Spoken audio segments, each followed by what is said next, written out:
چلیں جی، تو تازہ ترین اس حوالے سے کیا اپڈیٹس ہیں، ظاہر ہے اس کا ذرا ان ڈیپتھ انالیسس کرتے ہیں، کیونکہ ہم نے اپڈیٹس تو دے دی ہیں کہ اس وقت اسلام آباد میں کیسے تیاریاں جاری ہیں، رابطے جاری ہیں، نائب وزیر اعظم اسحاق ڈار بھی رابطے کر رہے ہیں اور جی سی سی کنٹری سے بھی رابطے جاری ہیں. تو بات کر لیتے ہیں، ہمارے ساتھ موجود ہیں ڈاکٹر جمیل احمد صاحب. Thank you so much doctor Jamil for joining us. تھوڑا سا ذرا ہم آپ سے جاننا چاہیں گے اوور دا ویکینڈ آپ کے خیال میں سب سے اہم ڈیولپمنٹ کیا ہوئی ہے، کیونکہ بڑی مکسڈ خبریں آتی رہی. ایک طرف ایسا لگ رہا تھا کہ معاملات ایک بار پھر سے اس جانب جا رہے ہیں جو مذاکرات کے فرسٹ راؤنڈ سے پہلے تھے، لیکن دوسری جانب یہ خوش آئند ہے کہ امریکی وفد یہاں ایڈوانس ٹیم پہنچ گئی اور آج پہنچے گا اور منگل سے مذاکرات بتائے جا رہے ہیں. ایرانی وفد کے بارے میں ابھی از ناٹ یٹ کنفرم، تو آپ ذرا بتائیے گا کیا آپ کو لگ رہا ہے، کیا صورتحال بننے جا رہی ہے؟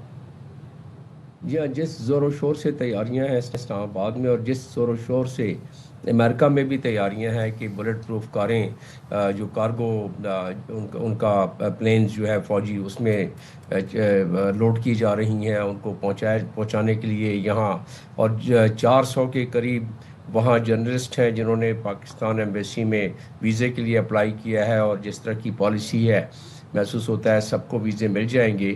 اتنی بڑی تعداد میں journalist from United States and اتنی بڑی تعداد میں بلٹ پروف گاڑیاں، بم پروف گاڑیاں یہاں پہنچنا، تو ایک بات تو طے ہے کہ امریکن جے ڈی وینس کا تو کنفرم ہے، اور محسوس یہی ہوتا ہے کہ پہلے راؤنڈ میں جے ڈی وینس ہوں گے، وٹکاف اور جیری کرشنر ہوں گے، یہ تینوں کا تو ہے. باقی ان کے ساتھ ٹیم ہے. لاسٹ ٹائم بھی تقریباً 100 سے زیادہ افراد تھے امریکن جو اس میں انٹوراج میں، اور جنہوں نے میٹنگ بھی اٹینڈ کی سرینا میں، وہ بھی ایک بہت بڑی تعداد تھی.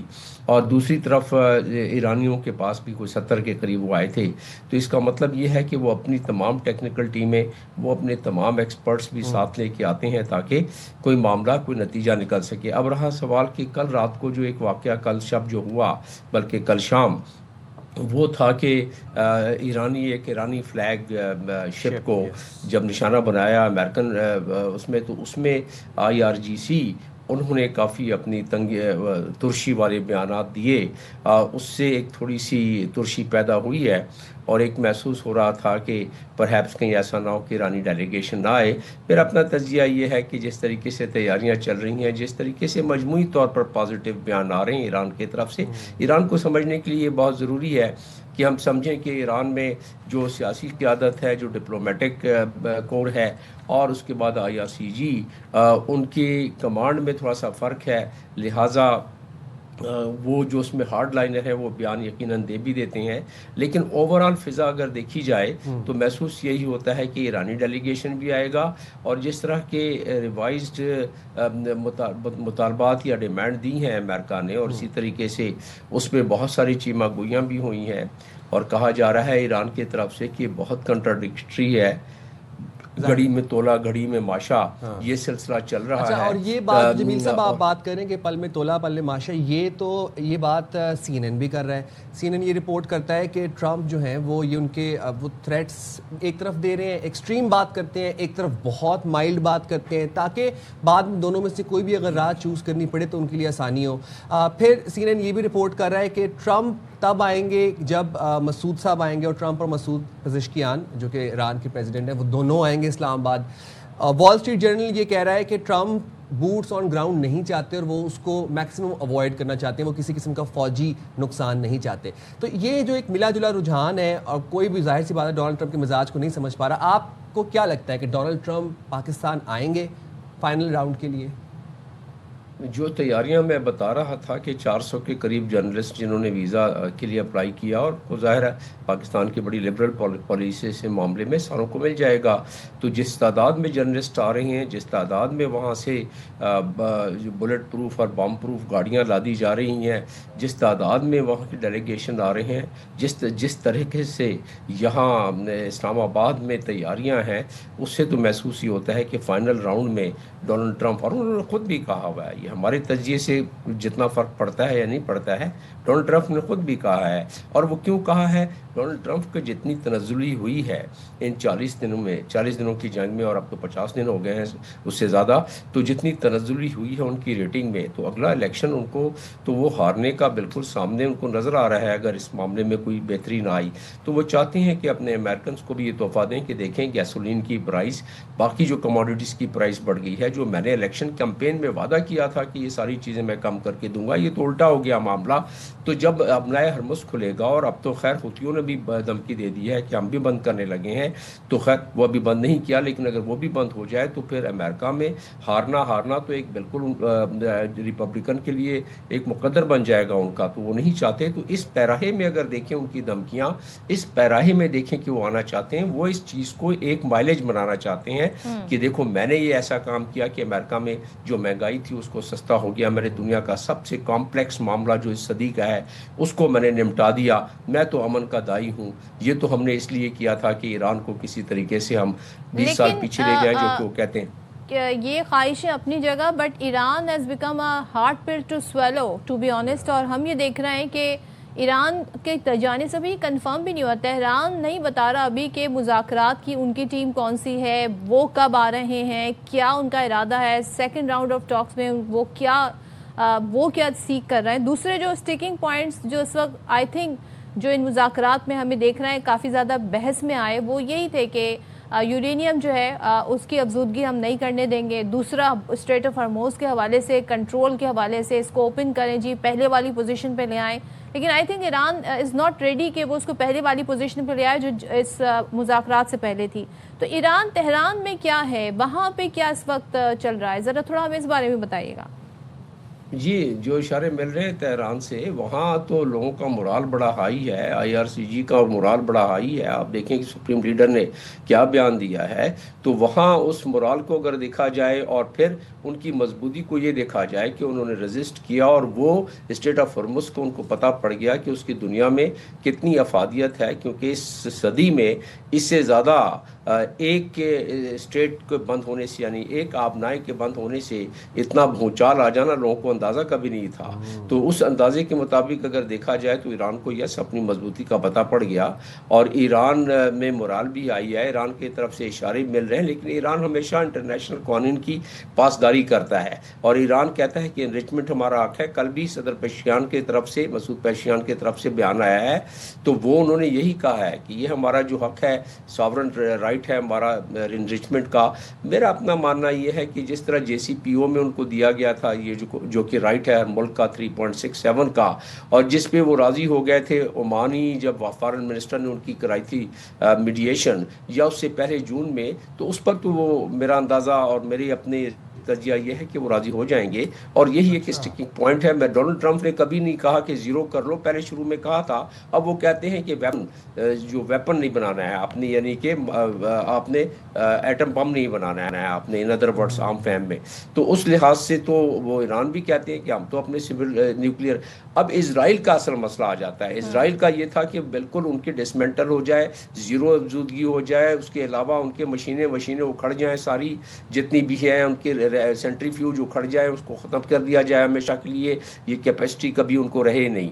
لیکن وہ ایران ظاہرہ نہیں مانے گا. اور ساتھ ساتھ ایک اس میں اور اضافی بات ہو گئی ہے جس کی وجہ سے مجھے کبھی امید ہو گئی ہے کہ یہ کل اس کا پہنچ جائیں گے، ایرانین ڈیلیگیشن بھی کل شام تک پہنچ جانا چاہیے ان کو. تو اس لحاظ سے کیونکہ ایران جو اسرائیل کا معاملہ ہے وہ تھوڑا سا کمزور ہوا ہے. یورپ میں دیکھیں اسپین کیا کہہ رہا ہے، اٹلی نے اپنا سسپینڈ کر دیا ہے، جرمن فرانس نے کہا ہمارے ایئر اسپیس سے آپ نہیں اتر جا سکتے کوئی بھی جہاز جو کہ ویپن وغیرہ لے کے جاتا ہے اسرائیل میں. تو اسرائیل بھی آئسولیٹ ہوتا جا رہا ہے. سب سے زیادہ نقصان تو اس میں اسرائیل جو ہمیشہ کبھی سوچتا تھا نہیں تھا کہ اس کی جتنے سپورٹ ہے امریکہ کی، یہ اس کے امریکہ کے الائز بھی جو ہے اس کی سپورٹ چھوڑ دیں گے. دوسری چیز 40% پہلے اب 60% مخالفت ہو گئی ہے اسرائیلی لابی کی وہاں امریکہ میں، یا جو ووٹرز ہیں امریکہ میں وہ 60% سمجھتے ہیں کہ یہ غلط ہو رہا ہے، اور اس میں اور کسی زمانے میں اس کی تعداد جو ہے بہت زیادہ تھی، اب یہ ہے کہ 60% وہ سمجھتے ہیں کہ اس کی تعداد کم ہو رہی ہے۔ تو ان تمام چیزوں کو اگر مجموعے کو انالائز کیا جائے تو محسوس یہی ہوتا ہے کہ ڈونلڈ ٹرمپ اس وقت دنیا کی جو مصیبت پڑی ہوئی ہے، دنیا کو معاشی مصیبت، دنیا نے کبھی اس معاملے میں کبھی ایکسپیرینس کیا نہیں تھا۔ تو اس لحاظ سے آئی ایم ایف کیا کہہ رہا ہے کہ ریسیشن شروع ہو گئی ہے، باقی جو جتنے معاشیات کے اشارے ہیں اس کی وجہ سے دنیا میں لوگوں کو تو بھوک افسال، یو این ڈی پی کی جو رپورٹ ہے اس میں بھی یہی بات آ رہی ہے۔ تو ان تمام چیزوں کا احاطہ کریں تو محسوس یہ ہوتا ہے اپنے ووٹر سپورٹر کے لیے ڈونلڈ ٹرمپ جو ہیں اس کو دوبارہ ایک ایسا ٹرننگ پوائنٹ بنانا چاہتے ہیں، کیونکہ ان کی غیر روایتی سیاست ہے اور غیر روایتی ان کی ڈپلومیسی ہے، تو وہ اس کو اس لحاظ سے ایک استعمال کرنا چاہتے ہیں اپنے نومبر الیکشن کے لیے۔ ایگزیکٹلی جمیل صاحب، اس وار میں واشنگٹن نے بہت کچھ لوز کیا اور بہت سے اداروں کا، بہت سی شخصیات کا ایک امیج، ایک پرسیپشن بنا ہوا تھا، وہ شیٹر ہوا۔ جیسے کہ اسرائیل کے ڈیفنس سسٹم کا ہم نے بڑا سنا ہوا تھا کہ 5 لیئرڈ ہے، اور آئرن ڈوم اور پیٹریوٹ اور تھارڈ اور ڈیوڈ سلنگ ایک دھاک تھی پوری دنیا میں۔ پھر امریکہ کی ایز اے سپر پاور ایک امیج تھی، نیٹو کا ایک بہت دھاک تھی، ایک while growing up, while studying ہم نے سنا ہوا تھا کہ نیٹو ایک ایسی آرگنائزیشن ہے جس کے ساتھ کوئی ایز سچ میس اپ نہیں کر سکتا۔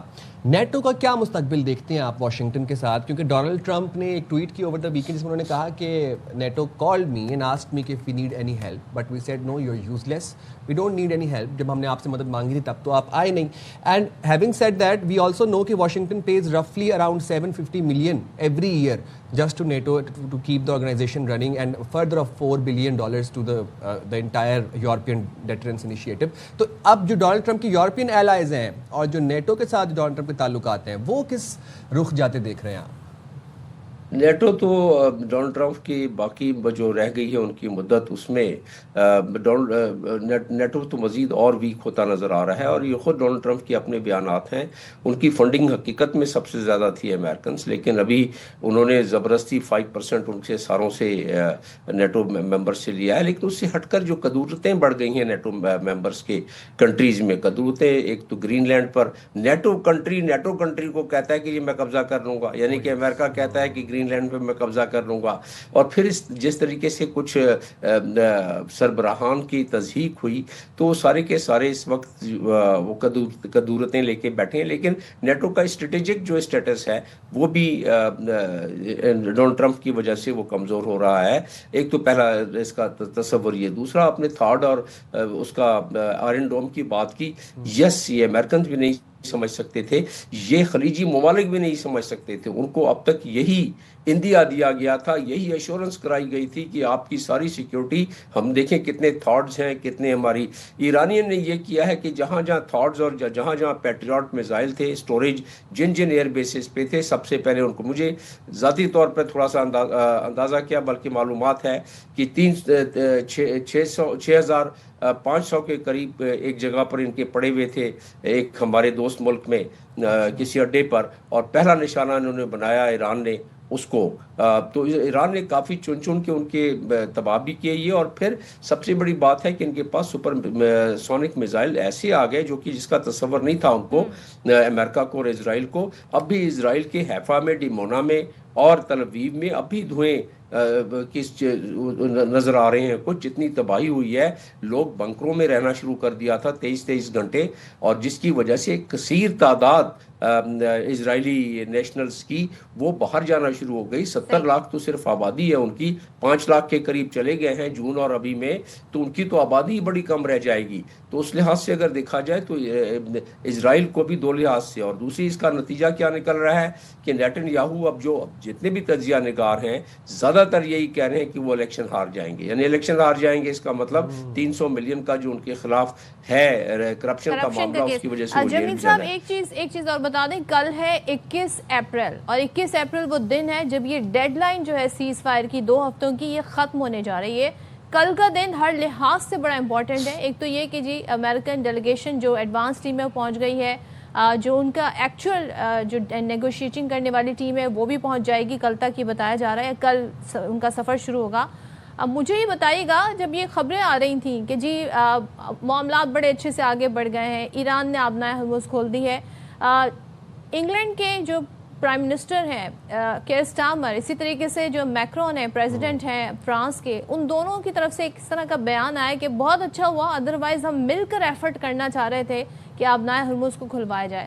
آپ کو لگتا ہے کہ وہ بھی ساری سچویشن کو بڑے کلوزلی مانیٹر کر رہے ہیں اور کہیں نہ کہیں ان کی انٹرونشن بھی ہو سکتی ہے ان کیس کہ یہ معاملہ حل نہیں ہوتا سیکنڈ راؤنڈ آف ٹاکس میں؟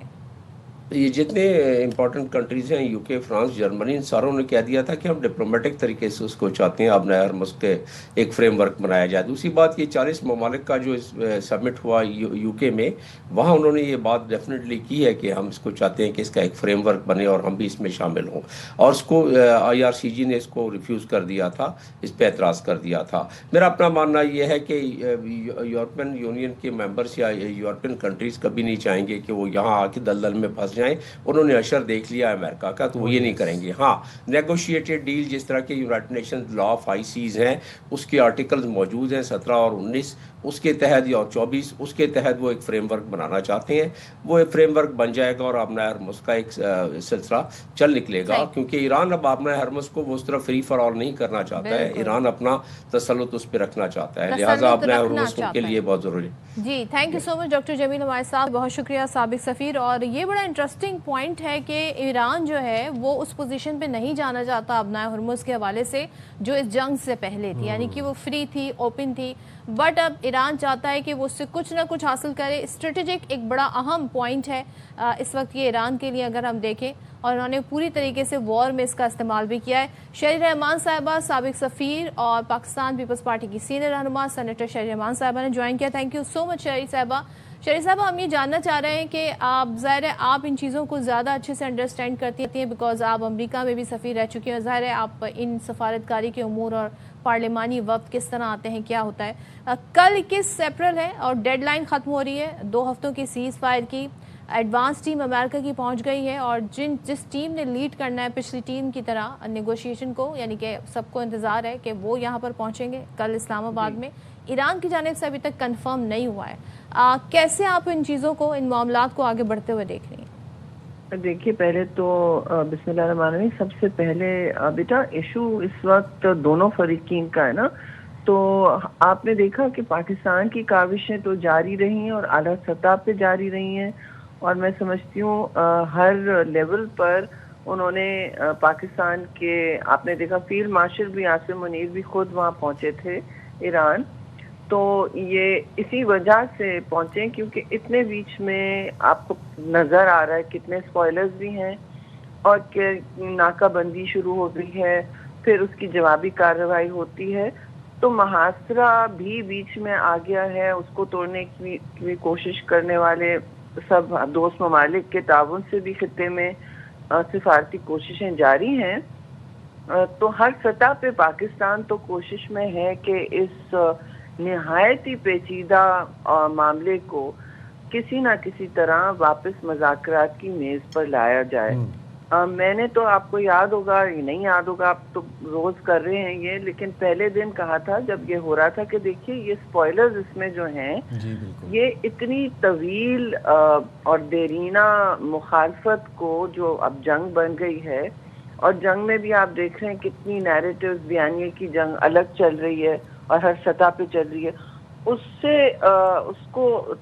سے الگ کرنا، اس میں سپیس ڈھونڈنا امن کے لیے، اور ایون سیز فائر کو آگے لے جانا، توثیق لینا، اس میں بہت مشکل کام ہے۔ تو یہ کوئی ایک دن کا مذاکرہ نہیں ہوگا، مطلب یہ کوئی ٹیبل پہ آ کے سب کچھ طے نہیں ہو جائے گا، یا بیک چینل پہ، تو ظاہر ہے چلتا رہتا ہے نا، بیک چینل ہی پیچھے بہت چل رہا ہے، یہ تو ایک سطح پہ نظر آتی ہے ٹاکس، لیکن بہت پیچیدہ معاملہ ہے، اور اس میں ایک پلیئر خالی نہیں ہے، ظاہر ہے